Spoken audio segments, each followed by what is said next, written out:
Farm4Profit Podcast. Take a listen, have a blast. Farm4Profit Podcast. Learn about farming while having a laugh. Farm4Profit Podcast. And listeners, welcome back to the Farm4Profit Podcast. I am Tanner Winterhoff. You are? I am. Glad you are. Today, that's I who wouldn't am. want to be Tanner Winterhoff. It's a This very is Corey here, too. It's a very taxing. I wouldn't want to be Corey. No one wants to be me. See, you give it out, I'll give it We right back. are post-farm progress show. Hopefully that went well since we're recording this before then. We record this just in case it didn't go We're well. getting ready for Husker Harvest Days. We're going to be heading out there. That'll be a fun time. That's like going into the belly of the beast. So you know? if you think about it right now, are you ready to go to the field? Is your equipment ready to go? Boy, I hope so. You think? I hope so. We've started that. It is the middle of August now. Mm-hmm. We have started that process. I need the harvest distraction is what we need to get out from under these doom and gloom markets. Right. And that's going to be one of the things we're going to help focus ourselves on today is we really want to make sure that you have the tools and all of the connections available to help manage the risks that this market is going to put forth. So just remember, if there's something that you're thinking about, you want to learn more about, or a guest that you think would be great to provide the rest of our listeners feedback, reach out. Farm4ProfitLLC@gmail.com.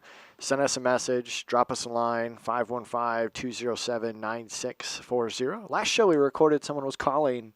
Yeah, did they leave a voicemail? They did. I haven't checked it yet. I didn't get it plugged in fast enough. I was going to answer it live on air. So if you guess when we're recording, you might just get put live on the podcast. Yeah. Mm-hmm. Fridays is usually a pretty good. Most of the day is usually a pretty good chance we're recording anymore. It seems like it is. But we also want you to interact with us. Give us some comments on social media. Leave us a review. Spotify, Apple, any place you listen. That's what helps us grow our podcast and gives us validity. So thank you for doing that. If you've done it, give us 5 stars. If you haven't, that's right. And like, what do we always say? If you give us 5 stars, we really don't care what you type. Right.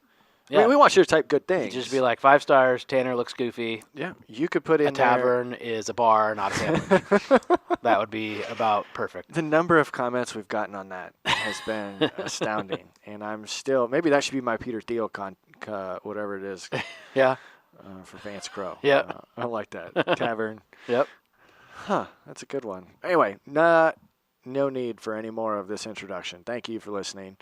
We appreciate that. And now we get to talk to 2 wonderful ladies that we met at the Iowa Ag Expo almost a year ago. Our nose took us there. Yeah, their perfume was just – oh, no, it wasn't perfume. It was popcorn. We were walking down, and it was about lunchtime. We hadn't had lunch yet, and I think we were skipping lunch, and we're like, you smell that popcorn? And it's like, yeah, where's that coming from? It's like, oh, it's down that aisle that, like, it's a dead end. Like, let's go down that way, and found it. And we were there for the popcorn, and I think learned a heck of a lot more. I think you got 3 refills of popcorn while we were sitting there. Maybe. I do like popcorn. And we set this meeting up thinking, hey, we're going to do a virtual recording. They're miles away from us. Yeah. And it turns out that they are literally a couple miles away from us. 10 miles away from us. We thought they were going to be a state away, and they are 10 miles from us. But nonetheless, I can't wait to get the message from them. We have 2 ladies from Ever.Ag here to enlighten us today. Welcome. Thank you. Thank you, guys. And thanks for the perfume suggestion. I've been wondering if my scent is working, but I think I'm going to switch to butter. Butter. You guys should do that. You could have a little scent machine, puts out all the good smells of ag that we've talked about here on the podcast. You know, like fresh cut grass, fresh cut alfalfa, drying corn, fresh turned dirt. Right after it rains. Oh, yeah. Yes. We'll save the manure for some other people. Some of the money-making scent. You get that scent, but you go put it behind your competitors and people that you don't like in their booth and be like, there you go. I was actually going to ask you. I feel like when we walk into the studio now, it doesn't smell like new studio anymore. It has a fruity, flowery aroma. I don't smell that. You don't smell that? I smell the new studio. Okay. Still. I wondered if you placed an air freshener someplace. My wife was in here yesterday. Maybe that was it. Your wife. I just smell your shirts. Yeah. Your shirt might just make you think you're smelling that. That's right. There you go. Cool shirts. Certainly could be. Cool. Okay. So no, we're appreciative of you following your nose. That was a great thing to get to meet up with you guys for sure and have a little bit of a conversation there. And looking forward to today for sure. The nose always knows. So Especially your nose. my nose is pretty big. He can smell a lot. I can smell a lot. Yeah. All right. Introduce yourselves. How about Kristin, you go first. Let us know who you are, what your role is with Ever.Ag, and after we do that, we'll jump into what Ever.Ag is. Yeah, absolutely. So I'm Kristin Stien. I'm out of Eastern Iowa. We have a location just north of you guys, and so we were out visiting a client in Western Iowa, not Western Nebraska. Almost screwed up there. But so we stopped here. I'm a grain marketing advisor. I work with a set of producers in just sitting down and talking through what their operation looks like, what they want their goals to look like, and then we help put a plan in place to help actually price grain and manage the risk and the merchandising and all the good stuff in between. So, Lori, I'll let you go. The smarter one of the two. Yeah. So I'm Lori Nelson, and I live in Marshall, Missouri. So I have a client base in Missouri, client base in Iowa, just through past relationships that I've had, and do the same thing as Kristin. We're a team, and we've got another gal, Jenny Berker, that helps us. So we're out on the road today. So she's in the office today taking care of phone calls for us and taking care of guys that need help today. But do the same thing as managing risk and manage emotions and help Boy, them are put there a lot of those. Yeah, yeah, it's put a getting marketing plan together for them. the emotion side of things has. Tanner said it in a previous episode today that it just seems like it's been a light switch this summer. Like it just all of a sudden, I don't know if we weren't paying attention or what. 'Cause it's not like it happened overnight, but it feels like it did, and it feels like the rug was pulled out from under us. Yeah. I would recently heard it referred to as the Hall of Shame. Yeah. And, you know, since we're in Ames right now, it's bringing me back to my good old college days. It made me chuckle a little bit, but certainly that's not what we want hauling grain to be like, a shameful experience. We want it to be a pleasant filled, like, woohoo, bring on the money. But Right. the markets haven't been giving us that here lately, that's for sure. Yep. Yeah, you think if a guy's pulling into the elevator right now or the ethanol plant, he's saying that this was forward contracted. Yeah, I sold this for $5. Takes That's it what he's to saying at really coffee good. shop. That's exactly. Yeah. Yep. The Yep. 2 loads that were sold at that level, right? Yep. Yes. Yes. So give us a little background about Ever.Ag, because I don't think I'd heard about you guys until we actually smelled our way there. Yeah, it's a conglomeration of a bunch of companies that have been around for a really long time and really had the same visions around the future of agriculture and everything that needs to be involved with it. And so the division that we're in is primarily in the risk management or the financial services division, and we work with anybody and everybody from livestock to dairy to grain producers and on the commercial side and helping them hedge whatever their needs are. But we do that on the basis of a technological platform, right? We take really good or deep pride in the technology that we have to back up the decision making that we're doing. And so a lot of that then extends into the other business units that we have. One of them could be our agribusiness unit, which if there's ag retailers listening, they may have heard of Fieldalytics. It's a technology platform that basically helps them write prescriptions for farms, invoice those prescriptions, send a tender truck to the proper field, right, and then record all the data that goes along with spraying and everything else. The really cool thing about that, though, too, is then it also allows the producer to see by little square pictures what their profitability is for those specific acres, right? And by like a 3-inch by 3-inch type grid rather than, oh yeah, my overall makes this. They can really start to dive into the data and the analytics of it all and say, here's the decisions that I need to make for this farm, and this is why. We're also in a software division that's more highly detailed towards the dairy industry. And they do a lot of things from maternity warning things to being able to track the milk that goes from the farm all the way to the retail store and help provide technological solutions for everything in between. So again, we've EverAg or their former businesses have been around for 20 plus years. Here in the last 3 or 4 years is really where we've started to combine forces and say, okay, we have a lot of synchronizations that can happen that can really help each and every business unit of the egg industry make better decisions and actually use data rather than just look at it and be overwhelmed by what that is. And so that's part of what we do with the producer on a one-on-one basis too. Right. I've said that on these episodes before, that you may not want to make the decision, but when you have all the information in front of you, the analytics and all that, it's so much easier to make that decision, even if it's one you don't want to make. Because a lot of times it's just like emotion is what we're off bingo. of, and that's terrible. Yeah. Yep. Yeah. Emotion, pulling that emotion, having a true number to help you make that decision is, I really find a critical piece. Yeah. For guys. Right. Yeah. So did you guys both work for, I'm going to call them a legacy company because you said it's a bunch of companies. Did you guys work for one of them and before Ever.Ag, or are you new to Ever.Ag after the coming together? And now, a quick word from one of our sponsors, Brandt Agricultural Products. Brandt DXT grain carts have efficient unload speeds, large carrying capacities, and unmatched durability. These dual auger carts deliver faster and more thorough cleanout with quicker turnarounds to keep your operation running smoothly. And reliable components make sure your cart is working when you are. Lead the field with DXT carts from Brandt. Visit brandt.ca for more information. You go ahead. You started first, and then I jumped on board. And Yeah, so Lori and I actually started working together for a large multinational grain company, buying grain into our individual, locations.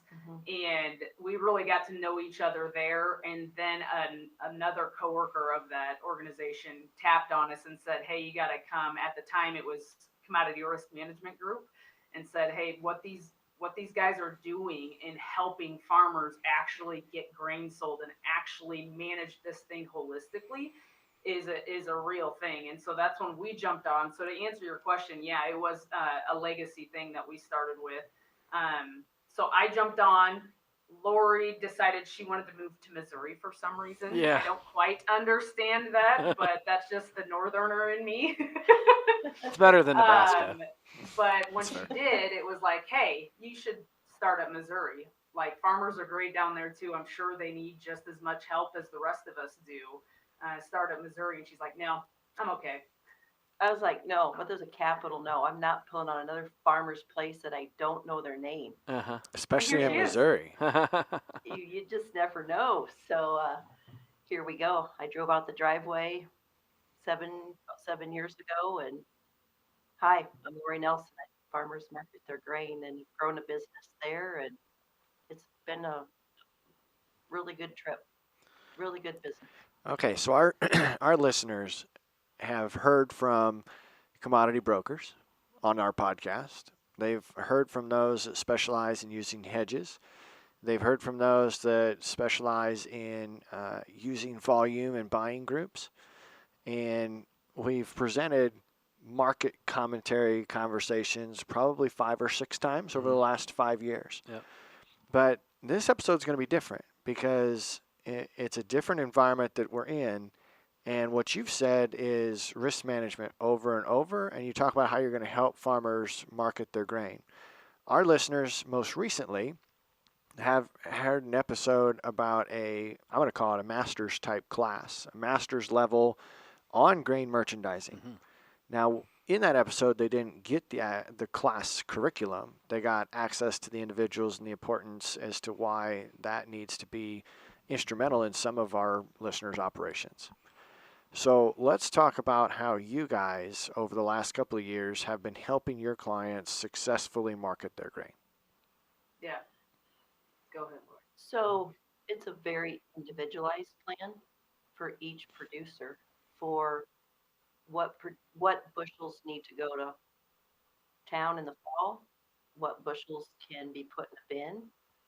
First of all, we start with your cash flow, a break even, a true solid break even, as we talk about removing some of that emotion where it becomes a number. And so then when we start looking at numbers that are above your break even, let's be selling some grain. Okay, that's a piece of it. Last several years, we haven't had much carry in the market. We're starting to see carry come in the market. What'd you just do? Gotta make sure I wake up now. The markets are low. Just getting up from after a nap. Yeah, so part of the merchandising piece of having your on-farm storage being created, treating it like an elevator, is capturing that futures carry, and then looking for a basis to set is another piece of it. When we go to place targets, it's not something of here's a list that you have to have placed by 5 o'clock today. We got a limited power of attorney that says, okay, we're placing these targets on your behalf to put those orders in place. So as you guys get in the field, you know you've got targets working. What else do we do, Kristin? So the other piece of that then, so Lori's touched a lot on the cash piece of that and the merchandising piece of that. And you talked about how you've had commodity brokers on here, you've had merchants, you've had advisors, that type of thing. And basically what we look to do is help guys bring that into a holistic picture. So the other side of that is to your point, the risk management side, the making sure that if we're not selling grain, we have some sort of hedge on it in case the bottom falls out like it has, right? And so it's basically taking your cash market and your forward market and marrying those two together and giving you this picture of what is my risk on the farm, what are my profit goals on the farm, and what's the plan to achieve it. But the key to that, right? Because oftentimes guys are really good at saying, yeah, if I get $5 corn, I'll be happy to sell. But then it comes back to the execution side. And did we actually do that when the market gave us that opportunity? And there's an array of different reasons that the answer to that is no, but that's the part that really, really draws guys to it, right? Because we help them in the execution side, whether it's because of emotion or because of busyness or something else and everything in between, right? That's something that we specialize in helping them. Now's the time to pull the trigger. Let's go ahead and make that happen. And sometimes there's several people involved in an operation. They just need help coming together to form a decision. How crucial is it? You guys said you're both former grain buyers, right? Mm-hmm. How crucial is that? Because that was your job, was to get grain bought the cheapest, right, for your company from the farmers. I knew you were going. But now with that. you know that side of things. That's got to be a big advantage, right? Working on the other side, trying to help farmers now. So it's an advantage in a big way to understand how things are merchandised and how, like, what the basis movements look like. Okay. So what I mean by that, any buying company, any company that's buying a farmer's grain isn't necessarily interested in, oh, it's $3 corn, I'm going to make money here if I buy it $3 and $3.50, because they're also hedging themselves. Their bigger play, the way that if it's an elevator, the way that they make money is by mixing and blending.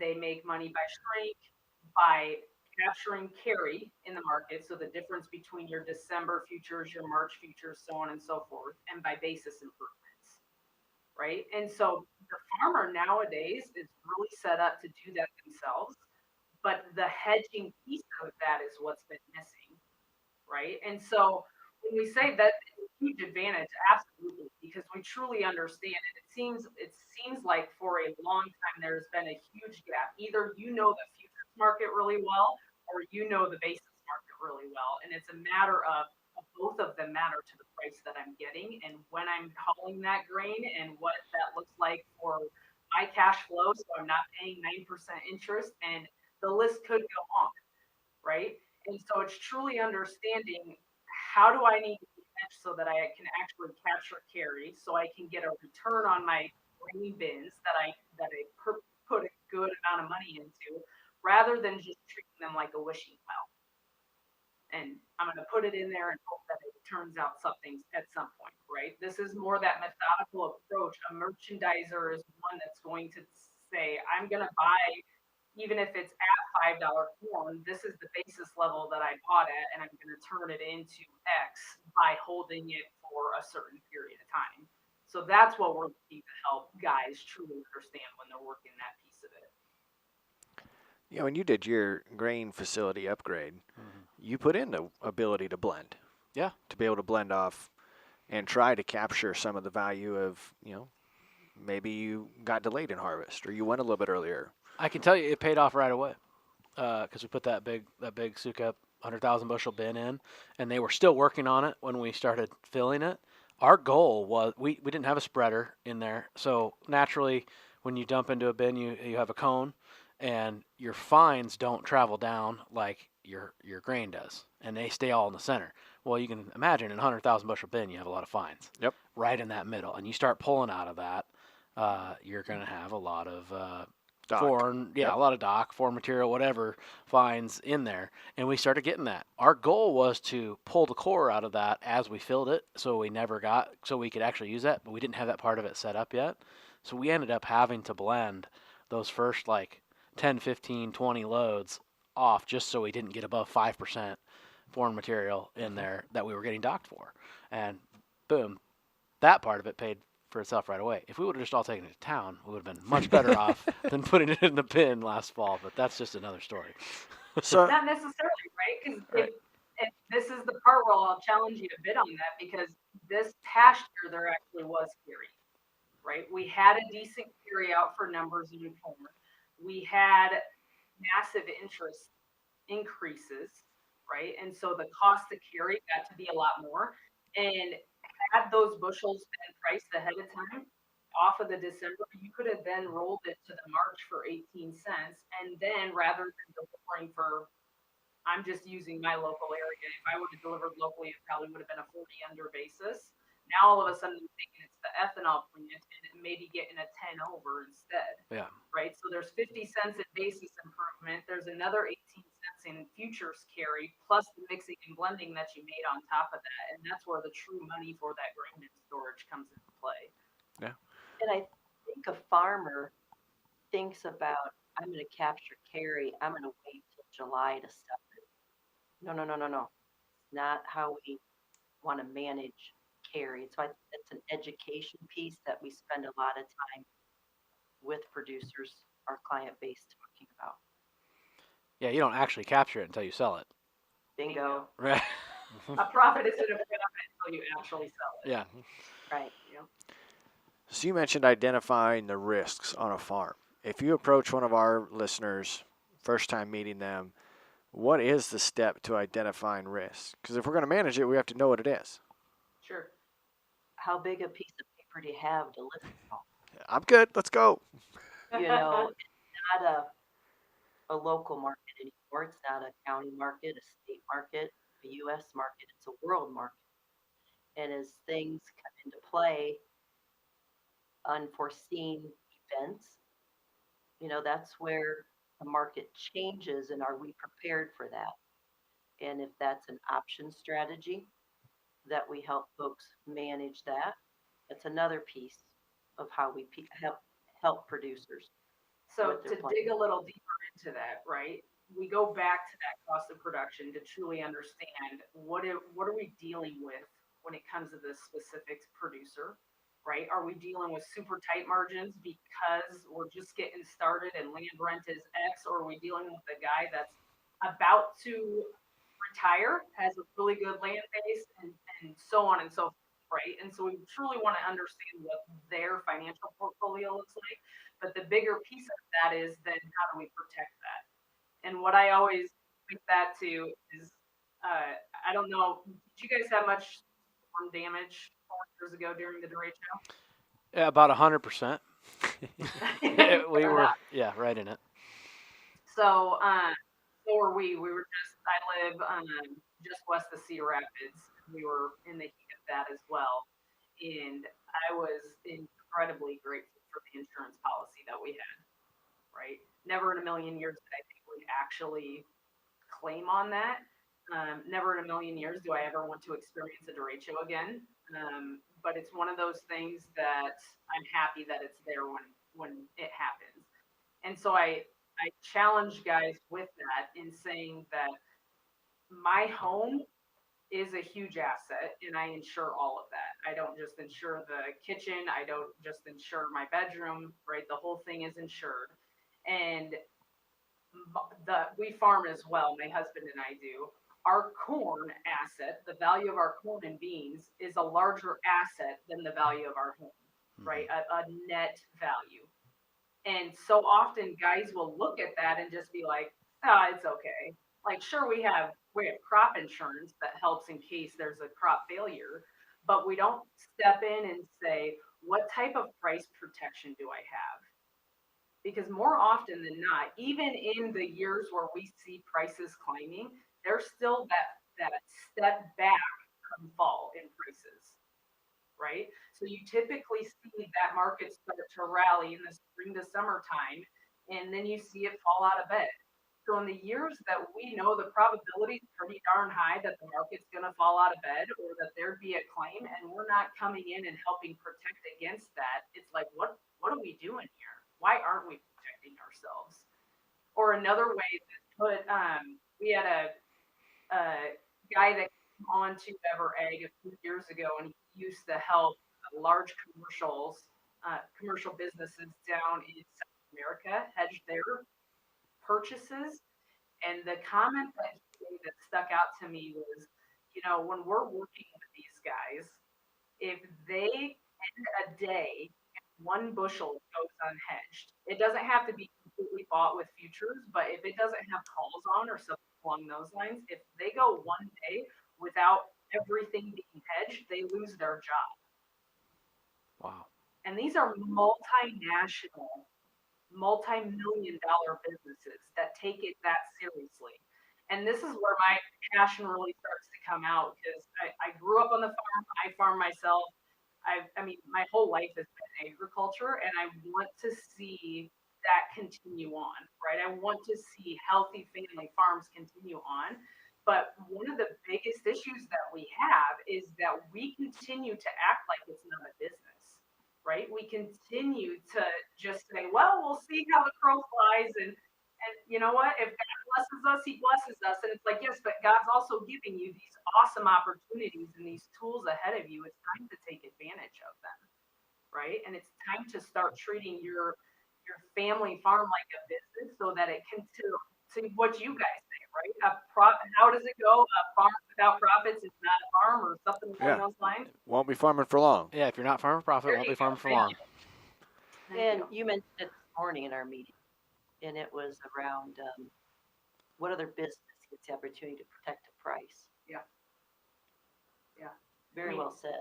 Often we're guilty, all of us are guilty of being in this poor me mentality, especially when you look at what the markets have done the past 2 months or 3 months, or it's been this downhill slide.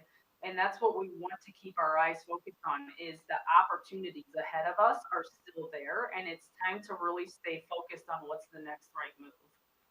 Right.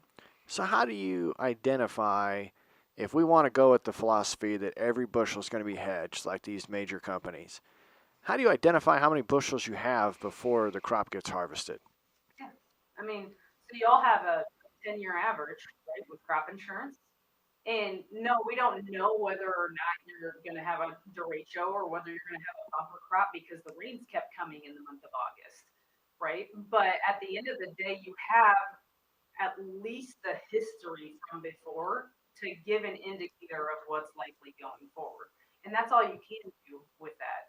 So we'll typically start the beginning of the year and take just your acres, what you're planning on planting, times your ATH, and that's the bushels that you need to at least start considering. And then as the years go on, this year was the perfect one. I had some guys down south that had to switch over to beans. They just kept on having issues getting the corn in the ground, and so they had to naturally switch. And so we just adjusted that plan as it happened, right? Then all of a sudden I mean, they had some corn sales on, and they're still able to make good on those. They had extra puts on after they learned that they weren't going to have near as many acres, and so we sold those puts and invested them into the bean strategy that they were going to have now that they changed that up. So there's a lot of flexibility that goes in with this, but you can't say, well, I don't know what the future looks like, so I'm just going to sit here, right? Because it's that inactivity that really starts to kill a plant more than anything. That was me. This summer felt like I just put my head in the sand. That was the plan, I guess. I mean, I had planting was actually probably my worst because we had such a just long, drawn out planting season. And when I get in that mode, like I maybe look at the markets once a day, maybe every couple of days type of deal. Like I got a job to do, right? Like what's it matter what the market's moving? I can't do anything about it now. I had targets in that a couple of them hit and a couple of them just missed. And if they would have got to the just missed, I would have feel like I'm in a much better position than I am now. But I think a lot of people probably had that $5 target in their mind and didn't quite get there in that little run. Flirted with it a couple of times. It's like, come on. I even had offers for 25 and 26 that missed by 3 cents. That just sickening when you look back. Did you have them on a zero? On what? Were they like? No, oh no. Were they 2 cents below? Trying to think if it was 25 or 26. It was at like 5.18. I feel like, and we were like, I mean, we got there so many times. It just kept bouncing off there. I was like, it's got to get there, and I put them in early, and but man, that sucked. So if someone wants to work with you guys, like, do you guys offer multiple levels, or is it just all one? I mean, I know you mentioned the power of attorney, so that's more like a white glove treatment to me. Yeah. Right? How does that work? And now a quick word from one of our sponsors, Brandt Agricultural Products. Reach farther and work smarter with Brandt XT grain carts. Unloading grain has never been easier with unmatched auger visibility, 4-direction spout control, and complete grain tank cleanout. So you can unload fast and fill the truck evenly, worry-free. Lead the field and keep your combines moving with the XT grain carts from Brandt. Visit brandt.ca for more information. Yeah, so we have, if a guy wants to just work with us on a brokerage space, they're more than welcome to. What I tend to notice is then they become more hedulators, right? And we're just playing around with it. And so I really encourage guys, especially if they're struggling in the marketing department, to go with the white glove service. We call it foundations. And so those would technically be our 2 levels.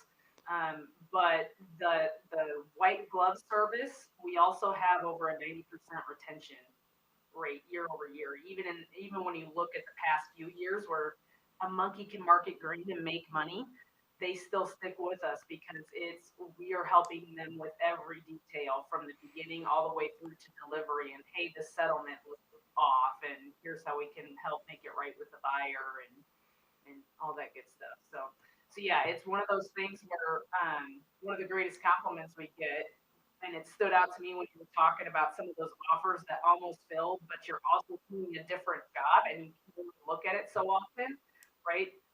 So many guys that are trying to market it on their own, they're constantly fretting over what the market's doing, right? The thing that I love most is when they get into this and they've been doing it for a couple of years, and all of a sudden they're like, I don't worry about it anymore, right? Because the piece of it, you've got targets working, and we want to capture those higher markets, but we also have that safety net known as a foot that sits there and says, if those targets don't fill, we're still okay, right? We still have peace in that if the market falls out of bed, we've got that backdrop saying, it's all right, you're not making penny for penny like you would have if it would have just been a straight futures sale. But in the meantime, it's a heck of a lot better than having $3.90 corn and just being completely naked to that as well. That's hard, though, because I still remember the feeling that I had when Corey suggested I needed to turn over the editing of this podcast to somebody else. And that was my baby. right? I had control. I knew exactly where I was going to cut, what I was going to take out, what part I wanted to use at the beginning of the podcast. That's the same feeling, Corey, that farmers have got to have with, no, I want to have control. Right. You're still the president Yeah, of your company. so imagine you still having the control and you still saying this is the tweak that I would make, but somebody's still doing the actual editing for you. That's all this is, right? The key is that it's limited, one being to corn and soybeans and selling that grain. I can't go off and change your medical records or anything like that. But the other piece of that is in the contract that we write up, we cannot do anything without talking to you first. So an Right. example is how many bushels do you want to sell? Where do you want to sell to? Talk about the target price. And once we get that arranged, then we take that information and place it for you, and you can check your mark. Okay, they have that for you, and away you go on to your next event. Right. I think one of the concerns too, you said giving up power, but I remember seeing on the socials. So obviously we're in a down market, or it feels like a down market now. We've lost a lot, but when it was going the other way, going up, there was a large grain buyer. I'm not going to mention their name. No free ads for that, but they had a program that I remember corn was like $6.50 to $7, and a lot of people were pissed because they were hauling in $4.25 corn based on that. So there's always that fear too of giving up the control that you missed out. Yeah. And that's the piece that it goes back to. You want to have that nimbility about the market, and that's where options go into place, right? So we've talked a lot about if you don't have anything sold or very little sold, you want to make sure you have downside protected. On the flip side, the same can be said if you're an extremely aggressive seller.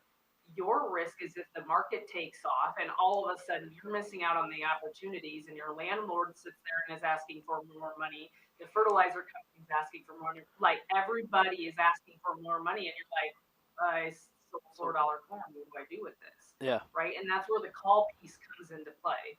And so a lot of this is just that continual, this is what you look like as a whole, right? If you think of a pie graph, that's what we like to play it as. Right? So if you're 20% sold, we need to have that other 80% protected somehow. But on the flip side, if you're 80% sold, we need to understand that there is a risk that all of a sudden we go through a derecho and China sits there and acts like it's Black Friday and decides to buy it all. And there's a risk of inflation, so the funds step in and buy everything too, right? So it's more, and so you want to have some sort of call strategy associated to that too. So it's just a matter of like truly understanding where you sit as a whole and adjusting it appropriately in the meantime, right? Because one $4 sale isn't going to kill you, but if everything's sold there and then things turn on you, because let's face it, nobody knows where the markets are going to go, right? If they tell you you do, you need to run because they're selling snake oil, right? Right. And so it's more about having that humility to say, I'm not sure which way this is going to go. This is how I'm currently positioned, and this is how I'm going to be flexible with whatever the market does give me.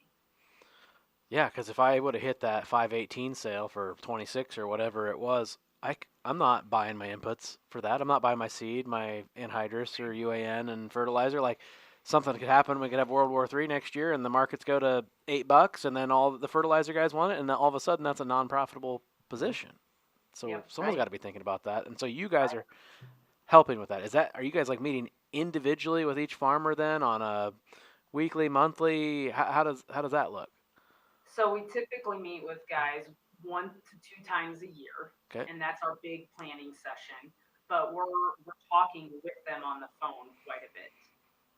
We also just started up a webinar for guys, so once a week they can see the charts that we're looking at, right? Because it's one thing for me to say, oh yeah, we have a massive carry out on beans, but when I actually show them compared to history what that looks like, they're like, holy smokes. Yeah, we've got an issue, right? I can see this wall of grain coming, and I need to get ahead of that. And that podcast, that recording also helps with. Did I already talk about this with you as you're going through your calls every day? did I mention this already? So we're just not repeating ourselves, and we're remembering to tell every producer what's going on. So that's been really helpful to us too. So to answer your question, yes, it is. It is talking to everybody individually, but they also get that bigger picture from our company as well. And there's some guys that want more touch points, more phone calls per month. Some guys are like, call me once a month. Leave me alone. Leave me alone. Yeah, that'd be poor. Corey's pretty needy. He'd be wanting. He wants a wake up call every morning. Yeah. Today. Good morning, sunshine. Yeah. Here's what the markets are doing. Good morning. The markets are down again. Have a good day. Peace out, Girl Scout. Yep. So, are you using any special tools when you're analyzing these charts? Is there things that a regular producer doesn't have access to, or is it the standard and you're relying on your experience and understanding? You know, you look at the retracement levels, Fibonacci retracements, those type of things. And does a producer want to look at that every day? Do they have access to that every day?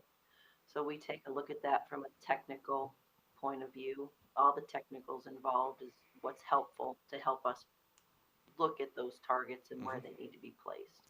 And the cool thing is everybody can look up and see, okay, where's my Fibonacci retracement level at, or is the RSI showing that we're oversold or overbought or anything like that? But honestly, what we're trying to do is take all the technical information, or the ones that are pertinent at the time. Same thing with fundamentals, right? Geopolitical or geopolitics, massive supplies, and I would say the renewable fuel source or some of the really big hot topics, fundamentally what's going on, but there's always a massive amount of things going on. So we're just trying to funnel that all in and give them that big picture of, hey, here's what you need to consider. Here's what we think the risks and opportunities are.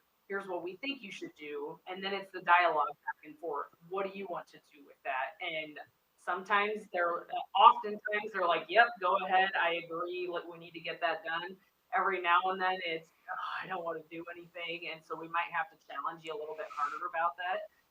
But to answer your initial question, everybody has, with internet now, everybody has the ability to have full blown knowledge as to what's going on throughout the United States, throughout South America.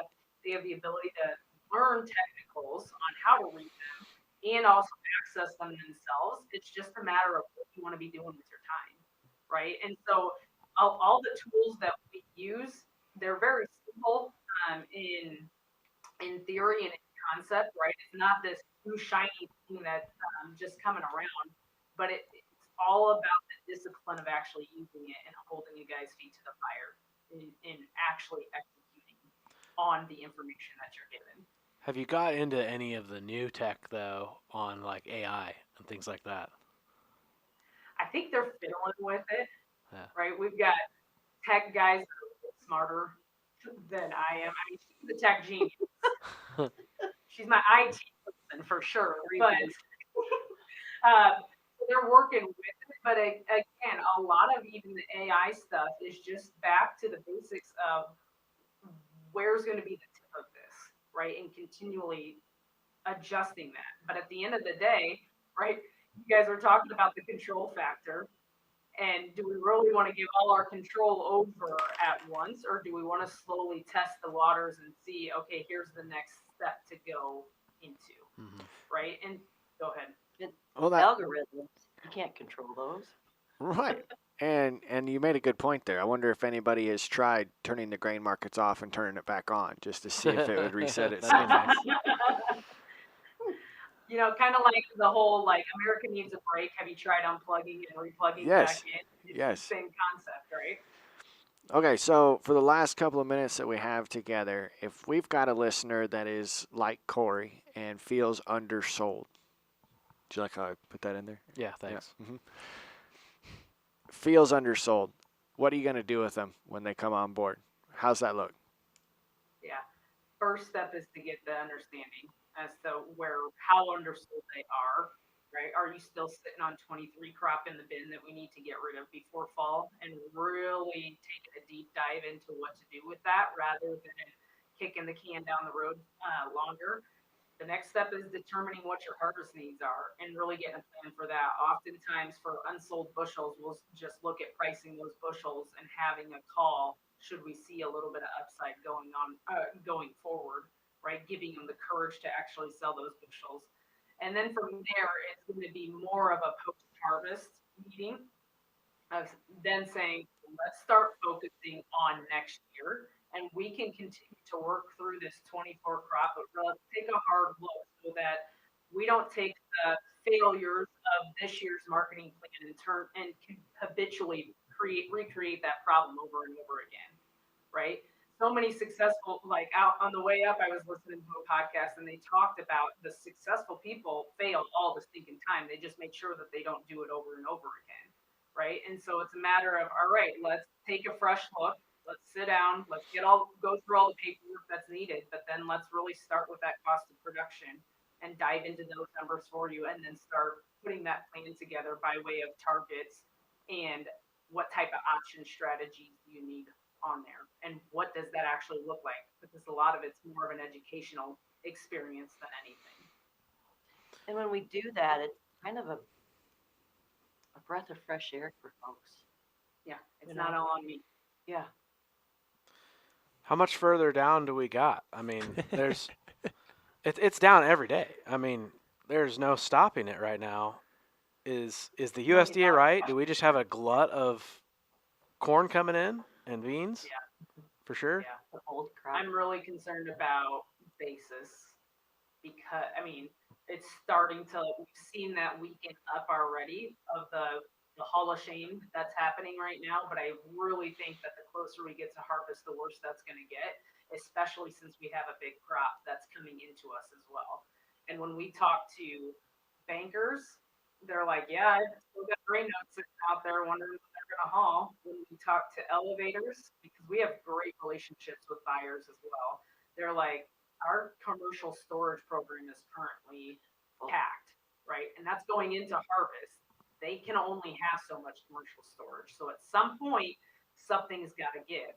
Maybe it's by the time this podcast comes out that that's actually happening. The good news is the funds are really short this market, right? They have a lot of sold futures positions on this thing.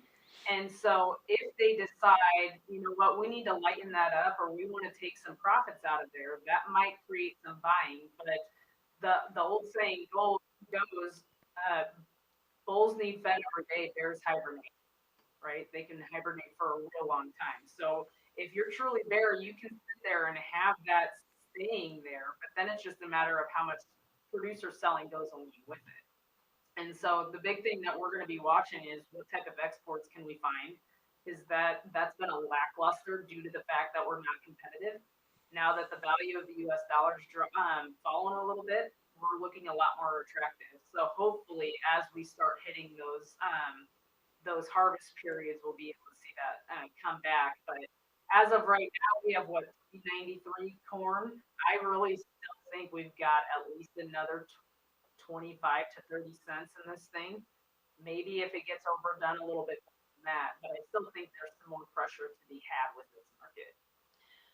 And beans, we actually export 2/3 of beans here in the fall, and we don't have anything near that kind of lineup.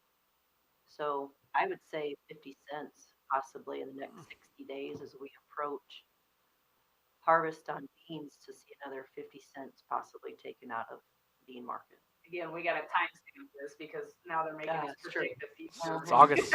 It's August 16th. Yeah, so we'll see. New crop beans are at 9:57. It's who are they going to believe? You saying it's August 16th, or me saying it's September 7th?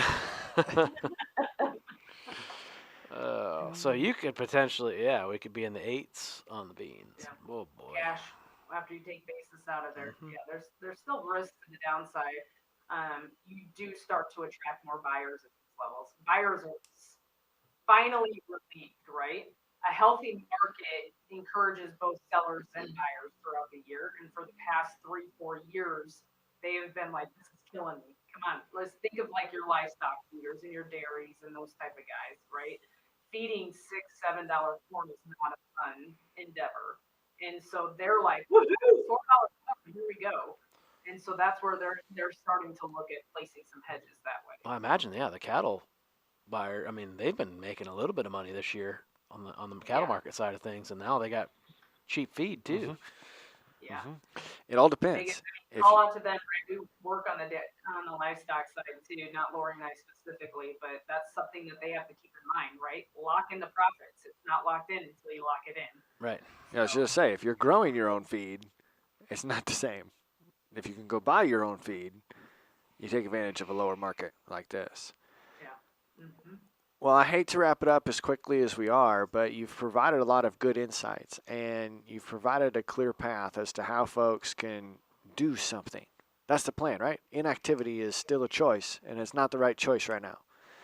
We want to do something. So I'm going to try and summarize a little bit about what we talk about, but I want you both, we try to put a question together for every one of our guests to compile what the answers look like. And the one that you guys get to answer in this episode is, how do you juggle work and personal life?